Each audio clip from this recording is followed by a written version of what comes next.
tuntun tó gbé jáde nílé yìí o. Òun dèmọ́ de ẹ̀gbọ́n ta ní ìdáhùn ìbéèrè àwọn kankan lórí ètò onídèmọ́dè tó gbọ́dọ̀ ńlá 500,000 naira. Yorùbá jẹ́ sọ̀rọ̀ yìí ó pinnu jìpọ̀lì nígbà Yorùbá tó ń gbélé àṣà àti ṣe orí àtàṣàyàn ọ̀rọ̀. Ìbéèrè ti máa jáde lọ́lọ́kùn òjòkó.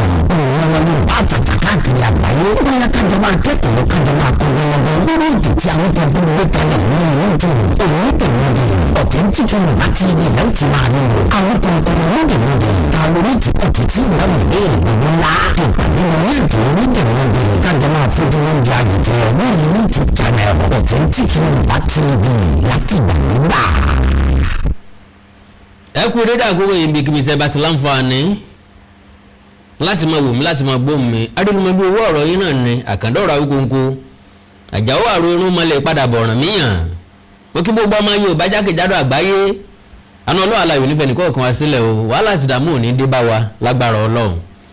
Ọ̀rọ̀ Taye Currency Pasuma Saheed Osupa ni mo fẹ́ sọ kékeré lórí ẹ̀ pẹ̀lú oore ọ̀fẹ́ àtagbára Ọlọ́run. Ìjà ti parí o, kò sógun mọ́ kò sọ́tẹ̀ mọ́, kò sì ní sógun mọ́ kò ní sọ́tẹ̀ láàrin wọn. Lóòótọ́ ilé ìtawà tá a gbé lólùfẹ́ ń dálẹ̀ ń bẹ̀ lọ́pọ̀ jù. Ọ̀pọ̀ àwọn gbólóhùn kan ń bẹ fún ìtajà kájé ó lè wọgbá, ṣùgbọ́n tẹ́yìn máa kàwé wọ́ ká tó wí ká tó fọ̀ wọ́n á ní fáǹsì ẹnìkan ń bínú, fáǹsì ẹnìkan ń bínú, fáǹsì ẹnìkan ń bínú. Unlike àwa tá à ní fáǹsì tó pọ̀ tó jẹ́ pé family kékeré nuclear family la ní àní extended family, that is agbo kékeré ni wá, agbo kékeré ni wá, gbogbo akọ́la lórí orí jàǹràn. Irrespective of that,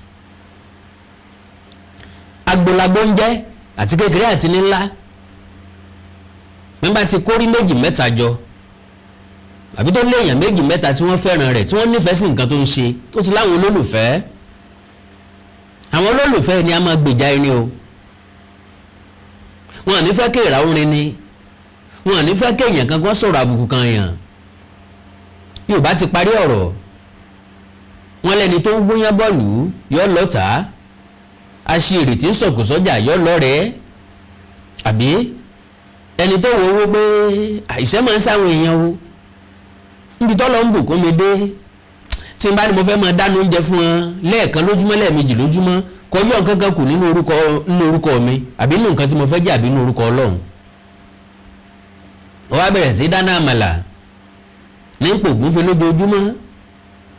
Àwọn tó ń torí wọn jìyà náà ni ó tó máa pera wọn sẹ́yìn pé ẹ káre ẹ kú jíjẹ kádàrá yín ní ń ṣàyà sẹ̀ǹdì ńlẹ̀ olówó lẹ́ ń jẹ àmàlà ń bẹ̀ lójoojúmọ́. Ẹ mọ̀ pàṣíkì yín nílò ẹ mọ̀ pé kádàrá yín àwọn náà gbà òótọ́ ọ̀rọ̀ mọ̀ ni ẹni tí ń dáná oúnjẹ fún alójoojúmọ́ bo ní ti ń rówó.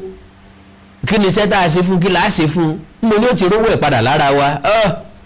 Ọkùnrin ìgbọ́n lóòótọ́ o, obìnrin ìgbọ́n lóòótọ́ o, á sì kí wa nílò abájọ tó rẹ fi ń pọ̀ sí lójoojúmọ́. Meanwhile ìwọ ọ̀dẹ̀ ló nǹkan kan ọ̀dẹ̀ ṣe nǹkan kan. Gẹ́gẹ́ bẹ́ẹ̀ náà la ṣe èrè tí ń sọ̀kò sọ́jà. Ńbẹ̀ náà láti ráwọn èèyàn kan tí wọ́n máa pè pé wọ́n wá jó fáwọn kọ́ wá kọrin fáwọn wàá gbowó tó bá ti jó fún mi fún ọ lówó bó bá ti kọrin fún ọ lóúnjẹ àti bẹ́ẹ̀ bẹ́ẹ̀ lọ. So gbogbo wa tá a jẹ́ entertainer one way or the other, olórin ni ọ́ ni, sọ̀rọ̀sọ̀rọ̀ ni ọ́ ni, comedian ni ọ́ ni àti bẹ́ẹ̀ bẹ́ẹ̀ lọ, tiktoker ni ọ́ ni, facebooker ni ọ́ ni, gbogbo wa la ní fans tiwa lọ́tọ̀ọ̀tọ̀, la dẹ̀ ní supporters, la dẹ̀ ní followers, àwọn tí wọ́n ń tẹ̀lé wa tó yẹ pé tá a bá ti drop ẹ̀ n bá ti drop fídíò àwọn èèyàn kan ó dùn kò dùn wọ́n ti débẹ̀. Àwọn èèyàn kan máa ń àmú trust Awíkonko kò jẹ́ hèrà rárá débi tí ọmọ wílé tí ọlọ́mọ nínú káàkiri. So ìjà òdédé sẹ́yọ Taye Currency lọ́bẹ̀rẹ̀ ìrẹ́ yóò tán fẹ́ gbéra rẹ̀ níkùn àyà yóò tó ń senú gbẹ̀ndú sọ́dẹ sọ́kọ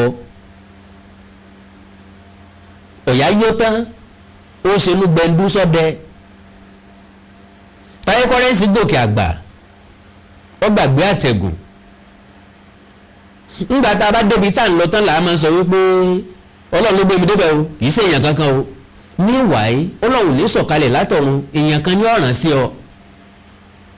Ẹjẹ́ àwò pele ìgbésí ayé wa sẹ́yìn díẹ̀ a rí wípé ní sísẹ̀ntẹ̀lé bá a ṣe ń tọ́ tá a bá lù ú já o àwọn èèyàn kọ̀ọ̀kan one way or the other wọ́n lọ́wọ́ nú ìdìde sókè wa àwọn èèyàn ká má wàá fojú wọn gúngi ẹjẹ́ àṣàpọ́nlé wọn bí tó ti yẹ ká ṣàyẹ́sí wọn bí tó ti yẹ ẹjẹ́ arántí wọn bí tó ti yẹ ẹ má jà ya ọ̀jẹun tán fáwo ọ̀pọ̀n mi tán dodòrú òdókè tán rí àkàsọ lulẹ̀ ẹjẹ́ a máa rántí níbi tá a bá gòkè a lè bá bẹ̀ sọ̀kalẹ̀ padà ẹni apàdé tá a bá ń gòkè a tún lè pàdé ẹ̀ bá bá ń sọ̀kalẹ̀ ọjọ́ orí tó wà láàrin Pasuma àti Taye Currency ó lè mọ́pọ̀ kò sọ́mọdé láàrin wọn àti Saheed Òṣùpá kò séwé láàrin wọn wọ́n ti ń gòkè àgbà wọ́n ti ń dàgbà but very very fortunate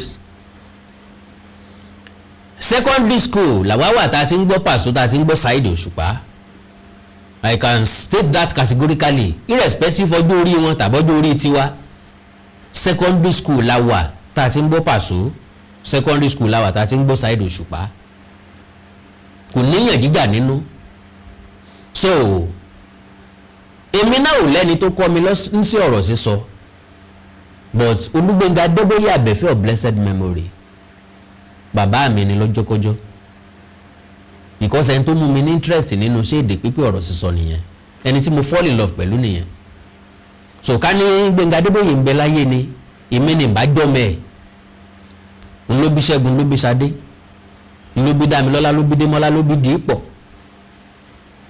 ṣùgbọ́n still èmi ni bá jẹ́ ọmọ tó bí síta ń bá jẹ́ kan náà àwọn ọmọ tó bí síta because Gbénga Adébóyè bá lọ́mọ tó pọ̀ so Taye Currency ló bẹ̀rẹ̀ ló léwó ní bẹ lára sùn là ń bọ̀wọ̀ kankan Ìdòwú Ìṣẹ́rú Ìbejì o tó ń bá ń pọ́n Paso lé ló ń pọ́n lé o Paso kì í sọ̀gá òun o distance wà láàrin àwọn òun kàn ń pọ́n lé ni o òun kàn ń respect ẹ ni o làwa tá a wá mọ̀ pìlẹ̀ wá sọ fún pé ọgbẹ́ni wá ń bí o mọ́ta sí àgẹ̀rẹ̀ mọ́gẹ́ka ti ń fún ọ lóúnjẹ Paso kọ́ ní gbaṣẹ́ fún ọ nísìnyí Paso ló rèsì ẹ̀ Paso ti ń jẹ́ star ńgbà tí wọ́n ẹ̀sẹ̀ bẹ̀rẹ̀ láyé ìgbà yẹn là ń gbọ́ Paso Ìbàdàn kò sẹ́ni tó mẹ́tí ń jẹ́ Taye Currency nígbà yẹn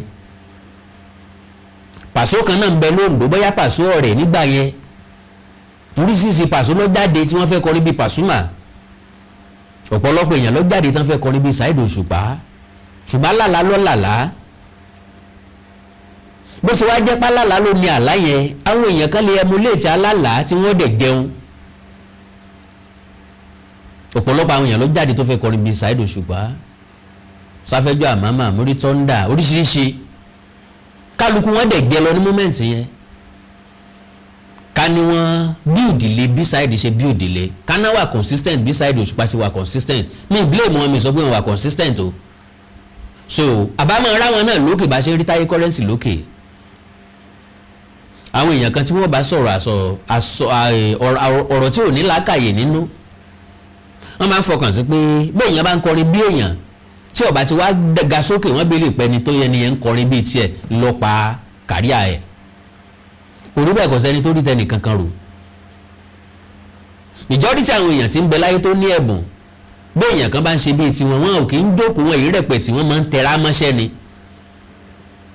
because ẹni tí ń bọ̀ yìí wọ́n fẹ́ jẹ́ kó bá wọn sẹ́gbẹ̀ẹ́ kó sọ wọ́n di irrelevant when you think music you think Saheed Òṣùpá respect irrespective tó wù kí Saheed Òṣùpá ó ṣe léni wọ́n rọ̀ bẹ́ẹ̀ yẹn ń kọrin composition orírọ̀ ọ̀yàn lọ́rùn ń sọ̀rọ̀ nípa Saheed Òṣùpá ọ̀fẹ́ràn rẹ o Saheed Òṣùpá ń kọrin so débi pé ìgbà tí Saheed Òṣùpá pé rẹ̀ lọ́ba orin kò sẹ́ni tó lè dá òtí ẹ̀ kò sẹ́ni tó lè jiyàn now tá bá ń sọ̀rọ̀ nípa music Pasuma is one of them àti Saheed àti Paso ẹgbẹ́ ni wọ́n jọ wà yeah I can say that categorically Saheed Òṣùpá àti Pasuma ó dàbí Jet Li àti Jackie Chan Saheed Òṣùpá àti Paso wọ́n láfiwé wọ́n láfijọ káàkiri lára àfijọ́ wọn ní Messi àti Ronaldo. Messi àti Ronaldo, yes, àfiwé Paso àti Saheed nìyẹn. Saheed is music pẹ̀lú ìjìnlẹ̀ èdè Yorùbá. Are you getting me? Ó ní Ronaldo, Paso ni Messi. Messi does everything with talent, inbuilt talent. So as Paso ní èdè Yorùbá tó yanran tó jinlẹ̀ tó bẹ́ẹ̀ jù bẹ́ẹ̀ lọ kó tó jẹ́ èèyàn. So with due respect to Saheed Osupa, we all see Pasuma as star. Then star yàtọ̀ sí actor. With due respect to Ogogo and Yinka Quadri, if you tell me to pick up star láti mú star jáde náà méjèèjì, Ogogo is star, Yinka Quadri is an actor. With due respect sir, sáwọn méjèèjì. So because fún Alhaji Yinka Quadri lẹ́ni part nínú eré ṣíṣe nínú tíátà, he will always deliver perfectly. Jí lójú oorun kẹ́ tó fún ní script, ẹ mọ́ fún ní script ẹ sọ̀rọ̀ sí lẹ́nu, ẹ má sọ̀rọ̀ sí lẹ́nu ẹ fún láìdíà, ẹ kàn ṣàlàyé nǹkan tó ṣẹlẹ̀ ẹ fún ní situation. Alhaji Yinka Quadri will always deliver. Bákan náà ni Alhaji Taiwo Hassan Ogogo. So but Ogogo is more of action than culture, with due respect sir. Now gẹ́gẹ́ bẹ́ẹ̀ ni Saheed Osupa àti Paso, so oríṣiríṣi àwọn èèyàn ló dìde under wọn tí wọ́n emulate wọn, tí wọ́n imitate wọn. Lára àwọn tó tẹ̀lé Paso ní Taye Currency nígbà yẹn. So like I said, kí n má fọ̀rọ̀ yìí gùn, kí n ṣe ní kékeré mo fẹ́ ṣe. So Taye Currency ló sọ̀rọ̀ ló níta gbangba kó tó di pé òun àti Tiri Lẹ́dà bẹ̀rẹ̀ sí ní takora wọn, because Tiri Lẹ́dà ni ọmọ Paso tuntun. Anybody tó bá ti gbà fún yàn ńlá pè lọ́mọ. Ìbáwò mékèmí náà jọmọ ẹnìkan, but unfortunately Olúgbénga Adébóyè Àbẹ̀fẹ́ Ọlọ́run ti ṣe bó ṣe fẹ́ ṣe. So oríṣiríṣi àwọn èèyàn wá bẹ̀rẹ̀ sí ní dá Taye Currency lóhùn. Ńbẹ̀ làwọn fáǹsì Pasuma ti dìde ìgbé akí ló ń sọ̀gbẹ́ni, wọ́n bẹ̀rẹ̀ sí ní bínú sí, because anybody tó bá ti jẹ́ fáǹsì Pasuma ó máa jẹ́ fáǹsì Taye Currency. When you love Pasuma, you love Taye Currency because ó wà similar. Lóòótọ́ Taye Currency ti wá dìde, ó ti dògo Ìbàdàn, ó ti dògo Nàìjíríà, ó ti dògo àgbáyé, ó ti dògo ilẹ̀ Yorùbá. Ó wá fẹ́ mọ takàngbọ́n pẹ̀lú Paso, orí rẹ̀ nírì ẹgbẹ́ nísìnyí, wọ́n lè jọ jẹ́ mate o, nobody care. But bàbá ni bàbá ọmọ jẹ́ lọ́jọ́ kọjọ́. Now nígbà tí Taye Currency sọ bẹ́ẹ̀, ó bí àwọn èèyàn nú. Lára tó sọ tó tún bí èmi nù ni pé kọ́líìgì lòun àti Saheed Osupa, Alhaji Taye Currency, ọ̀rẹ́ ọ̀gá ẹni ni. Ntọ́ bá mú ọ tó fi gbà fún Paso gẹ́gẹ́ bí ọ̀gá, gẹ́gẹ́ bí bàbá rẹ ni Saheed Osupa, ọ̀gá rẹ ni Saheed Osupa. Saheed ò need láti sọ bẹ́ẹ̀, Saheed ò need láti béèrè bẹ́ẹ̀. So now ẹlẹ́nu méjì ní Taye Currency, because kò stable, ọ̀rọ̀ ẹ̀ ò stable. Taye Currency apologize ní Kaaba, ó túmọ̀ sí pé wà Mẹ́kà lọ́wọ́. So ẹgbẹ́ àkọ́kọ́ wo apology ẹ̀ ní Kaaba ká gbà àwọn nǹkan tó sọ. Kí Ọlọ́run ọba àtúntà ọba sókè ọba tó ń wo gbogbo nínú gbogbo. Wọ́n ń bẹ ẹni tó jẹ́ fáǹsì wa lọ́kùnrin lóbìnrin gbómìnira lálejò ní abroad ní Nàìjíríà. Kí o dára sí Paso, ọmọ Paso ni mí, ọmọ rẹ̀ ni mí, àbúrò rẹ̀ ni mo jẹ́, ọmọọṣẹ́ rẹ̀ ni mo jẹ́, ọ̀gá mi ni kápá ni wà ní ìlú ìkọ̀sán mọ́. Ẹjọ́ kọ́rọ̀ ìtọ́ ẹjọ́ kọ́rọ̀ ìdí náà tí ọ̀gá mi Alhaji Wasiu Pasuma àti ń sọ̀rọ̀ èyí ṣe oṣù kan sí èyí tẹ́ wà láàrin wa ẹ máa jẹ ọdún dáadé tó bá wà fẹ́ẹ̀tì Paso yóò wà fẹ́ẹ̀tì mi tó bá wà fẹ́ẹ̀tì máa fẹ́ẹ̀tì Paso ẹjọ́ kọ́rọ̀ yìí tán kí lè fẹ́ gbà ń bẹ àgbẹ̀mílọ́lá kàkà àti kàdá àgbẹ̀ ẹjọ́ wípé ẹni tí wọ́n bá ń bí ẹ̀fìn ìbò ní ẹni tí fáǹsì Pasuma ni ẹni fáǹsì Pasuma ni fáǹsì Currency ni ẹ̀fìn ìbò ní ẹjọ́ ká gbàgbé ẹ̀ afọlọ́ọ̀bẹ ẹwọlá àkàbà ìtọ́jọ́ Christian ní ẹwọlá Jésù ẹwọlá Jésù ẹjọ́ mùsùlùmí ẹwọlá àwọn ọmọ ìṣẹ̀lẹ̀ ẹwọlá àbútí láti ẹjọ́ ká gbàgbé káyọ̀ Currency ẹ̀bọ̀ ní ìdíbàgbé ọ̀dá mi ni. Taye Currency ń bẹ àwọn fáǹsì Paso ń bẹ àwọn fáǹsì tiẹ̀ náà kàn jẹ́ kó tán kàn jẹ́ kó lọ. Now, to the best of my understanding, ṣe àwọn fáǹsì Paso mọ́ dẹ̀ sí àwọn fáǹsì ẹ mọ́ ara rẹ̀ gangan lọ́sẹ̀ báyìí àti Pasuma tó ń bá drag nǹkan. Pasuma is a simple man, a lovely guy, very accommodating man, peaceful man, ẹni tí ò láìkí wàhálà tó dẹ̀ mọ̀ wípé Ọlọ́run ló sọ di nǹkan tó ń dà. Mo rí bí Pasuma means nǹkan kan. Kí ni Pasuma means? Ó means màmá Alájà Adija Kubura. Now, kọ́lọ̀ ọ̀dẹ̀lẹ̀ fẹ́ yàn rí. Now, Taye Currency ó lọ bá Paso nínú yàrá. Ẹ wo nǹkan tí ẹ wo bó ṣe lọ bá Paso kó tó jáde láti tí wá sọ kó tó padà wá jáde láti wá sọ nǹkan míì. Ẹ wo ìgbà tó kọ́kọ́ lọ bá Paso.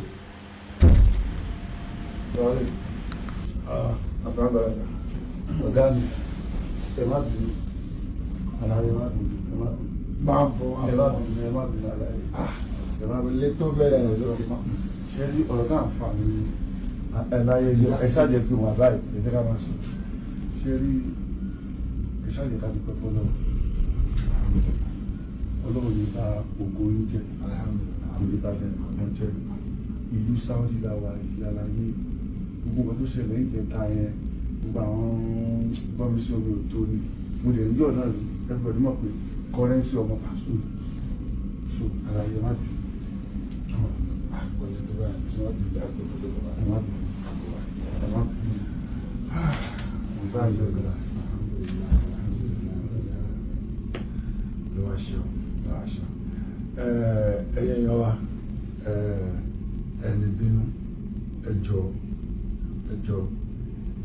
nǹkan tó wá ṣe gbogbo la fẹ́ nǹkan tó wá ṣe yìí gbogbo wọn ni gbogbo wa ń dúró de wọn ni gbogbo wa fẹ́ Paso kì í ṣe Ọlọ́run bọ̀ torí pé mo jẹ́ mẹ́ńtọ̀ fún torí pé Ọlọ́run ti ara mi gbé ó máa dìde náà tẹ́lẹ̀ Ọlọ́run kàn ní kó jọ́dọ̀ mi ṣọ̀kan tí gbogbo yín wá ń wò ní káwọ́ ṣe máa já ara ẹni tó tara ẹ dìde ló bá máa rí fi bẹ́ẹ̀ ló máa sọ̀rọ̀ sí bẹ́ẹ̀ ló máa ṣe ìmọ̀ tí gbogbo ẹ̀yin tẹ̀ wá ń ta ẹ̀yin PFC ẹ̀yin Pasuma fans ẹ̀yin tẹ̀ kì í ṣe PFC náà tẹ̀ jẹ́ olólùfẹ́ Pasuma tẹ̀ wá ń ta ẹ̀ wò pé kò yẹ kó rí bẹ́ẹ̀ ẹ̀yin tàpésì náà tẹ̀ wò pé kò yẹ kí Táyé ṣe bẹ́ẹ̀ tínú ń bí ẹ̀yin náà wà bẹ́ẹ̀ tó gbogbo ẹ̀ jùlọ àdúpẹ́ pé ti jẹ́ ta ẹ̀ kọ́ wà bí bàtẹ́ yà wá ṣeré ọmọdé mi ìyẹn ti lọ ẹ má bínú ẹjọ́ torí Ọlọ́run ẹjọ́ ẹ má bínú aláyé tó má bínú lọ́wọ́ pọ̀ àbábàrà ní síwájú ẹ má bínú aláyé ṣẹlẹ̀ sí gbọ́ o kò sí nǹkan kan mọ́ ilé Ọlọ́run la wà o ẹ jẹ́ kọ́ ní Káàbà o Káàbà la wà ẹjọ́ wà ní sùn Káàbà. Well, very very amazing. Ẹ gbọ́rọ̀ lẹ́nu Pasuma, very humble guy. So Paso does everything with smiling on his face. Always smiling ní Paso. Ọ̀rọ̀ kékeré máa pa lẹ́rìn. Anybody tó bá ti láyọ̀ ọkàn tó nífẹ̀ẹ́ bí wọ́n ṣe máa ń ṣe nìyẹn. Now Paso ló tún wá ń bá Taye Currency bẹ̀bẹ̀ yìí. Ọlọ́run ló fẹ́ ṣe ní star. Ó lè tara òun dìde lóòótọ́. Bó bá tara òun dìde tọ́lọ́run bá pè ní star kò ní di star.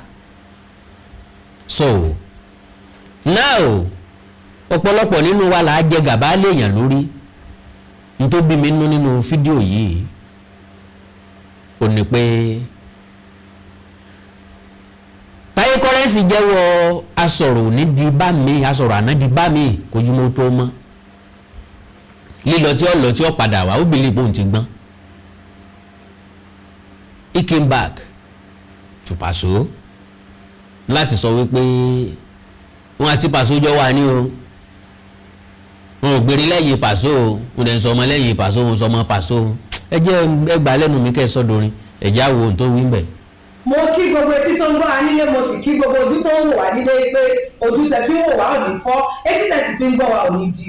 Orúkọ tèmi ni Godwin tí gbogbo ẹ̀yin èèyàn mọ̀ sí ìyá Ìjẹ̀bú gẹ́gẹ́ bí ẹ ṣe mọ̀ ní ìṣe wa wípé ìlera yín òun ló jẹ wá lógún a tún ti dé bí a ṣe ń dé o gbogbo ẹ̀yin tí ẹ ní ìṣòro tó jẹ́ pé ọkùnrin tó dàbí obìnrin nínú ilé ọkùnrin tí ò lè ṣojúṣe ẹ̀ pẹ̀lú ìyàwó ẹ kọ̀ sí iléeṣẹ́ Godwin ẹ̀yin tó jẹ́ pé pépà lè má kà lálẹ́ ẹ má kà pépà bò ẹ kọ̀ sí wa a ní pákéjì oríṣiríṣi fún yín a ní 3-in-1 a ní 2-in-1 fẹ́yìn ọkùnrin tó lè jẹ́ kẹ́ tó máa jẹ́ kẹ́ ṣe bó ṣe yẹ kẹ́ ṣe. Bákan náà ni ìṣòro tí a ń pè ní arthritis yìí ó ń ṣọkùnrin ó ń ṣobìnrin orúkún ríro ìbàdí ríro ọrùn ẹsẹ̀ ríro ẹlòmíì ó lè jẹ́ osteoarthritis lónìí ẹlòmíì rheumatoid arthritis ẹlòmíì ìjẹ̀rẹ̀ kò ní lè bẹ̀rẹ̀ mú nǹkan lẹ̀ ẹlòmíì ò lè bẹ̀rẹ̀ kírun ó ṣeé ṣe kó jẹ́ sciatica ni ó ṣeé ṣe kó jẹ́ liver spondylosis ni ẹlòmíì ìbẹ̀rẹ̀ arthritis ni tó bá ti di pé ìbàdí ń ro ẹ̀ ò lè bẹ̀rẹ̀ ẹlòmíì orúkún ríro ẹlòmíì ẹsẹ̀ á máa gbóná ẹlòmíì àpapọ̀ rẹ̀ á máa gbóná ẹlòmíì ẹsẹ̀ á máa gbọ̀n ẹlòmíì ara á máa tá orí á máa tá àpapọ̀ ara á máa tá ẹ kàn sí iléeṣẹ́ Godwin ìyá Ìjẹ̀bú ẹlòmíì ò lè fọ́jọ́ ọwọ́ ẹ̀ báyìí gbogbo ọwọ́ á máa ró gbogbo ẹ̀yin tẹ́ tí ń lò náà ẹ máa jẹ́rìí sí ẹ kàn sí iléeṣẹ́ Godwin ìyá Ìjẹ̀bú.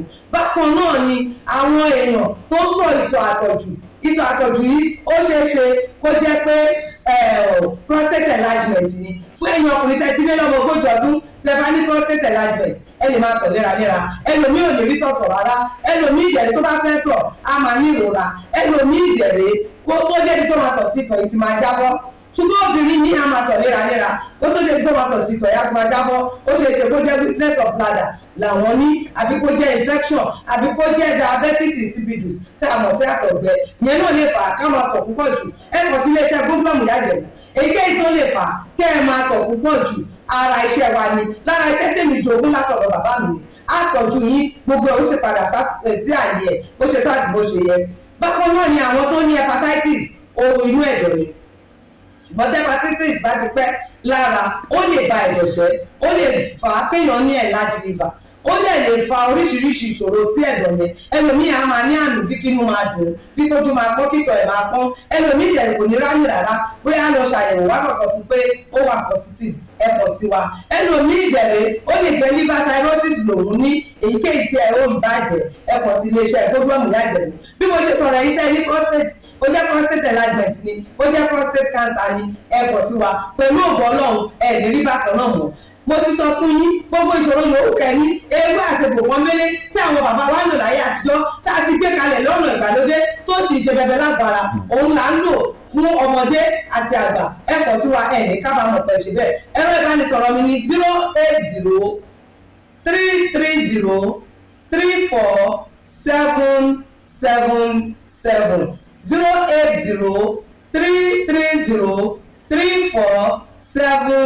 08033034777 ẹ bá wà lamẹ́ríkà kẹ́ ẹ wà ní Spain kẹ́ ẹ wà ní UK ibikíbi tẹ́ ẹ bá wà ó jẹ́ Canada ni ó lè jẹ́ Port Harcourt ni ó jẹ́ Abuja ni ibikíbi tẹ́ ẹ bá wà ẹ kọ̀ sí iléeṣẹ́ Godwin ìyá Ìjẹ̀bú ẹ bá mi sọ̀rọ̀ lórí WhatsApp ẹ lè pè mí ẹ lè fi voice note lẹ̀ ẹ lè fi message lẹ̀ lórí WhatsApp máa dá yín lóhùn bó ṣe tó àti bó ṣe yẹ gbogbo ibi tẹ́ ẹ bá wà lè gbòógì wá máa dé ẹ sì ní kábàámọ̀ pé ẹ kọ̀ sí iléeṣẹ́ Godwin ìyá Ìjẹ̀bú ẹlòmíì apákan rẹ̀ á máa kú kí ló fà tápákan ara fi ń kú ẹ kọ̀ sí wa ẹ máa mọ̀ ẹlòmíì ọrùn àdídì máa steve ẹlòmíì àyà ló máa dùn ẹlòmíì ẹ̀gbẹ́ ló máa dùn ẹlòmíì á máa wúkọ́ ó lè wúkọ́ kókó ti wà lẹ́nu ẹ̀ tipẹ́tipẹ́ tí ò sì ní lọ ẹlòmíì ìjẹ̀lẹ̀ ó máa ní ìṣòro àti breathe in oxygen breathe out carbon dioxide àwọn á máa ní ìṣòro á máa ní kàtà gbogbo ìgbà kí ló fà ó ṣeé ṣe kó jẹ́ asthma ni ó ṣeé ṣe kó jẹ́ bronchitis ó lè ṣeé ṣe kó jẹ́ pneumonia cough ìwọ ní tó bá ti kàn sí wa èyí tó bá jẹ́ nú ẹ̀ ló máa dìtámì irú egbògi tá a lè kẹ̀rà láti lè ṣe wa ẹ ṣe mọ̀ mo ti sọ fún yín o ẹ̀rọ ìbánisọ̀rọ̀ wa 08033034777 iléeṣẹ́ Godwin last bus stop yìí ni pẹ̀lú agbára Ọlọ́run. Remember, if it is not Godwin, it can never be like Godwin. I used to tell you, health is something to be treasured. Ire o. Ẹ̀sà alájì. Wọ́n kọ́ ti pèsè ẹjọ́ ń pè ó wá tẹ̀lé ó dẹ̀ tí kò ṣe bí kíni. Èyí tẹ́ máa ń ṣe rí. Ṣe kọ́kọ́. Lórí tí wàá wò kì í ríyàn òfin. Tá a bá rí ọmọ ọdún méjì tó bá ju àlọ́ bàbá la máa ń pè. Èyí lè máa ń ka bàbá kún pé kíni kan. Àwọn míì ti fẹ́ máa rí bí ẹ pé mi ì sọmọdé o. Àmọ̀ yẹn. Mo láìkì pàṣọ ni mi ì ṣe kíni. Mi ì sọmọdé ìwọ́n tó bá ti rí pé mo ń pe pàṣọ bàbá fẹ́ máa wú sí mi. Faraba ó ti pàṣọ mo ti sọ èmi àti pàṣọ jọ wà ní o. Jọ láti 32 years 1993 ni mo ti wà pẹ̀lú pàṣọ. O ò ní máa fi kó pàṣọ máa ẹ̀ ń tà mí o. Wọ́n tó bá jẹ́ sẹ́ẹ̀tì tó bá dára sí mi. Ojú pàṣọ mo ti ń sọ yìí. Mo ń pọ́ pàṣọ mi ìgbègbè lẹ́yìn pàṣọ mi ìlú lẹ́yìn pàṣọ. Àwa lákùnrin ní ìlú ti wà ní. Ẹni tó bá fààyàn jọ̀wọ́ ọ̀gá ẹ̀ ni bàbá ẹ̀ ni pàṣọ jiyàn pé wàásù àyìnrí bàbá òun kọ́ èmi ló jiyàn pé pàṣọ ṣe bàbá tẹ́ ẹ bá take care for granted pẹ̀lẹ́ lákọ ó dáàbò àjọ ń ṣe náà ni bàbá rẹ̀ ní ẹ̀rí olóhùn sọ́kọ̀ àgùntàn. ọ̀gá mi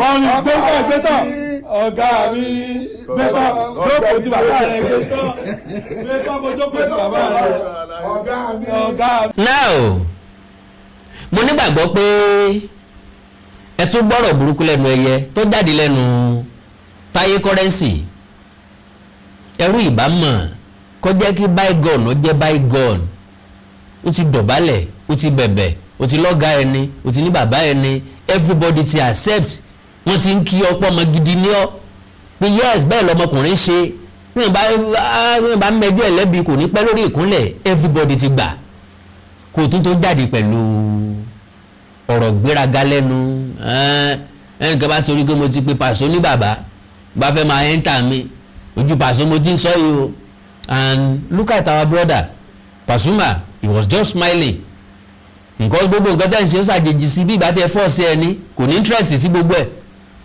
he was just smiling ẹ̀rín ló rí tiẹ̀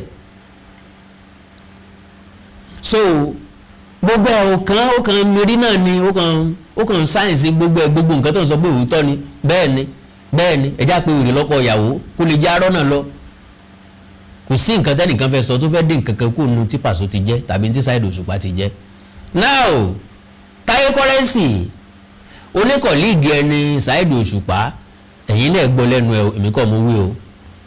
kọ̀líìgì mi ni Saheed Òṣùpá ó jẹ́ olórin mi ni Saheed Òṣùpá sí olórin dẹ̀ ní Taye Currency so Pasuma ni ọ̀gá mi lẹ́yìn èyí tí mo gbà pé tí mo fẹ́ ní ara mi sọ pé ọ̀gá mi torí mi kọ sẹ́lẹ̀wọ̀ ẹ̀dùn kankan mo kàn láìkí Paso pé is a humble person. now Taye Currency ti wá gbàgbé pé òun ti pe Saheed Òṣùpá lọ́gá òun rí ó lẹ́gbọ́n àwọn ni even gan ọ̀gá àwọn ni kí ló máa ń nira fáwọn ọmọ èèyàn láti gbà fàgbàlagbà pé lágbájá ju ọ lọ téèyàn bá jù mí lọ pẹ̀lú ọdún kan I will state it ọgbọ̀n ọdún kan lọ́wọ́ mi lọ́pọ̀ ọgbà nídìí iṣẹ́ ọjọ́ orí kọ́ ni wọ́n fi ń tó o yeah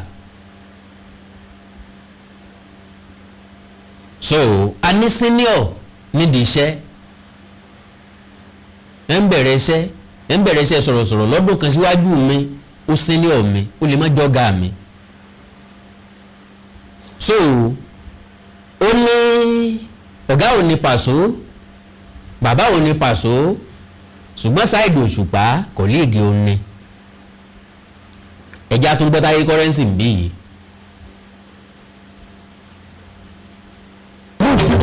àwọn ọgbọ́n ló pọ̀ ń bí Òṣùpá sáré ní ìwọ̀n àwọn ọmọ ọmọ lórí ọ̀rọ̀ Yorùbá bọ́dà ní nínú ìwé ọmọ òṣèlú ìgbẹ́ ọgbà wa mọ́ràn ọmọ Yorùbá wọ́n ń gbé pọ̀ ó ní ti àwọn ọmọ. ọ̀tàn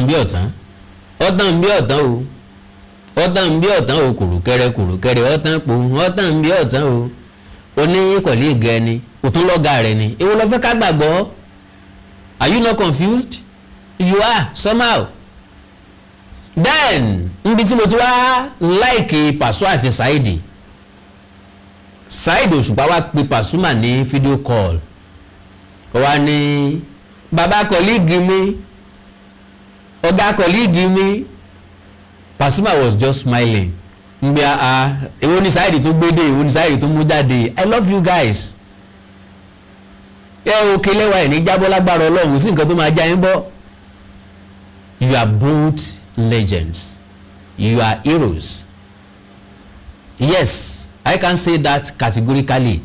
Kò sọ pé tẹ bá ṣe ń tí ọ̀dà lọ́la kémi Àkàndá ọmọ yọlù yìí o. Mi ò rán yẹn o, bí tábùkù ara tèmi wà nìyẹn o. But lónìí presently nǹkan tó ń ṣẹlẹ̀ lórí nǹkan tó ń ṣẹlẹ̀ yìí legend lẹ́yìn méjèèjì. You are an icon. You are icons. So I respect you both. Mo dẹ̀ gbé sórí òṣùwọ̀n kan náà ẹgbẹ́ lẹ́jọ́ wa. Kò sẹ́ni tó ní upper hand jẹ́ nìkan lọ lọ́dọ̀ mi. A kàn gbọ́dọ̀ dúpẹ́ lọ́wọ́ Ọlọ́run pa lẹ́yìn méjèèjì àyẹ̀jọ́ ẹ̀yìn méjèèjì ẹ̀ẹ́dẹ̀jọ́ máa dàgbà darúgbó ni àárín pẹ́pẹ́pẹ́ lágbára Ọlọ́run àjọ ìràwà pẹ́pẹ́pẹ́. Ẹ jáwé fídíò bíi ti King Dr. Saheed Òṣùpá tó ti pé Wasiu Alabi Pasuma tán ti jọ dọ́wọ́ kẹrin lórí ọ̀rọ̀ tí Taye Currency sọ. Ọ̀rọ̀ rẹ̀ wọ́n fi tu tábà ní ìwọ ní kó lọ ṣàtúnṣe fúnra lára rẹ̀ ó yẹ já wò. ó dàbọ̀ nídìí ìbáwọn yorùbá yorùbá pẹ̀lú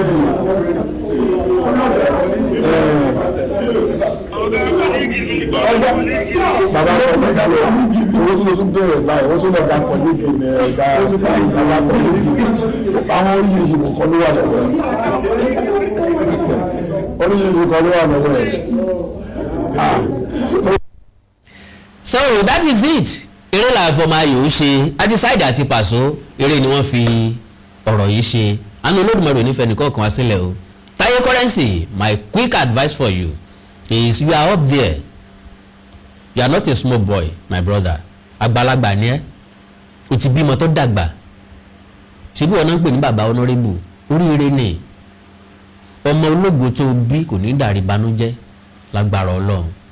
Ò ní rẹ̀yìn àwọn ọmọ rẹ̀ ò ní rẹ̀yìn gbogbo nǹkan tó dá lára ẹ̀ ò ní bàjẹ́ lágbára Ọlọ́run. Ilé tó kù díẹ̀ káàtó Ọlọ́run ó tún ṣe. Kò sẹ́ni tí ò lábùkù láàrin wa.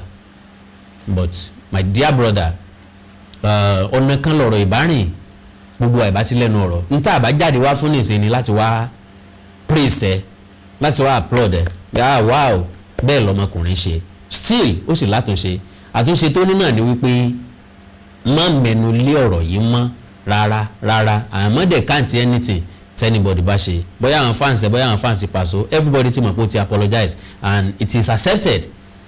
Your apology is accepted. So may God bless you. Àkàndá ọ̀rọ̀ Awikonko ló kọ́ tèmi. Gbogbo ẹ̀dá tí ń bẹ́lẹ̀ ni ó gòkè. Gbogbo ẹ̀dá tí wà ń bẹ́lẹ̀ tó fẹ́ gòkè. Ẹ má jà ronú bẹ́ni tí ń bẹ lókè ó sì jábọ́. Ayé pọ̀ lókè fún kálukú. Ojú ọ̀run tẹ yẹ fò láì fapá kanra wọn o. Kò sẹ́ni tó fẹ́ dókè tí ò lè dókè. Be hardworking like those guys. Saheed Òṣùpá is an hardworking man. Pasuma is an hardworking man. Taye Currency is an hardworking man. So ẹni tó bá fẹ́ sùn kì í sùn ẹni tí bá ń sùn ò ní sùn ìwọ náà má sùn àsùn pé èèmọ̀ kí n tó fẹ̀gbẹ́ líle oorun ti gbé mi lọ ẹni bá fẹ́ jẹ́ nǹkan kì í sùn I hardly sleep because mo fẹ́ dókè ó wù mí kí n dókè God bless you. Ẹ like ẹ follow page mi lórí Facebook Awikonko TV ẹ subscribe sí YouTube channel mi kọ̀nà ẹni nǹkan kan láti darapọ̀ mọ́ láti máa rí notification tí n bá upload new film ni new movie àbí new program ni àbí new video sí òun náà ló wà fún kò náà ní data kò náà lówó kò náà lẹ́rìn tán ẹ̀yin náà dẹ̀ lè darapọ̀ mọ́ àwọn family mi ń bẹ níbi kan wà tó ẹ ti lè darapọ̀ tẹ́ ti lè join group níbẹ̀ that is àwọn group tó lè máa fowó assist wa lórí because iṣẹ́ tá à ń ṣe kì í ṣiṣẹ́ tó lówó oṣù Yorùbá dẹ̀ níṣẹ́ tí ò lówó oṣù kì í láfẹ̀yìntì lélẹ̀ tó túmọ̀ sí pé kò sí gratuity kankan bì kan kò sí pension kankan bì kan táwa ń retí iṣẹ́ tá a bá ṣe náà la jẹ ẹ má gbàgbé o ó ní iye tán ta data ní Nàìjíríà lónìí data tí mo máa ń lura ní 25,000 naira tẹ́lẹ̀ ó ti di 75,000 naira 75,000 naira so you can equally help us or assist us so with that ẹ lè